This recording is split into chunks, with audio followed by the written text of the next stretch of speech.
First Amendment of the Constitution protects numerous rights, including our freedom of speech, our freedom of press, our freedom of religion, assembly, and petition.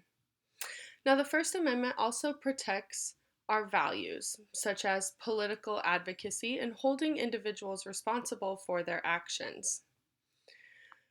The First Amendment also protects the rights of speech regardless of its content. Now, according to the ACLU website, colleges and universities cannot restrict speech. If they do, it is a direct violation of the First Amendment. Restricting speech is also withholding students' right to debate and disagree on issues and ideas. Students need to understand that speech is protected whether or not they like what is being said. The ACLU website also says that the First Amendment has some gray areas that have been addressed by numerous court cases. One of those court cases discussed on the ACLU website is the Brandenburg versus Ohio case. Now, this case ruled that provoking speech cannot be punished unless it is directly caused or unless it directly causes the audience to carry out acts of violence or illegal activities.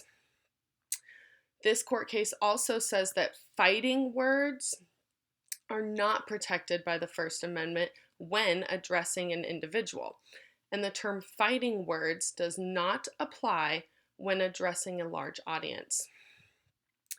According to the Freedom Forum Institute website, college campuses need to be able to balance the First Amendment rights of their students. A quote from that website is, "One of the driving concepts of the university campus is academic freedom." Now, this means that students have the right to question and discuss issues and ideas. Now, the University of Nebraska-Lincoln has recently been in the public eye for freedom of speech issues. The Lincoln Journal-Star published an article that discussed an incident on campus where a graduate student, Courtney Lawton, protested a conservative student organization's recruiting event. It turned into a big issue, and it ended up where she is no longer able to teach at the university. Now, according to the FIRE website, UNL approved a commitment to free expression statement that followed this incident on campus involving Lawton. The statement pledges to uphold the First Amendment and encourage freedom of expression. Now, the website says that with this statement, the university is choosing to prioritize free speech for its students, but it's also prioritizing academic freedom. Now, this controversy involving the conservative student organization and Courtney Lawton did not go to court.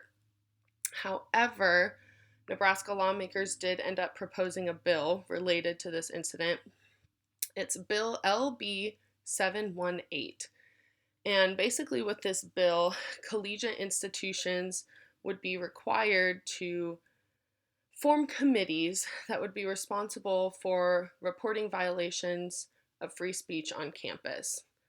Now, this bill would hold campuses, like colleges and universities, it would hold them accountable for recognizing those violations. But from what I understand, nothing came out of the bill. Like, it wasn't passed, nothing happened. It was indefinitely postponed.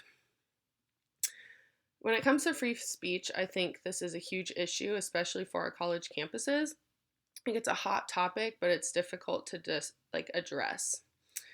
I think every student needs to be able to feel comfortable discussing varying opinions, not only for fellow students, but for professors as well.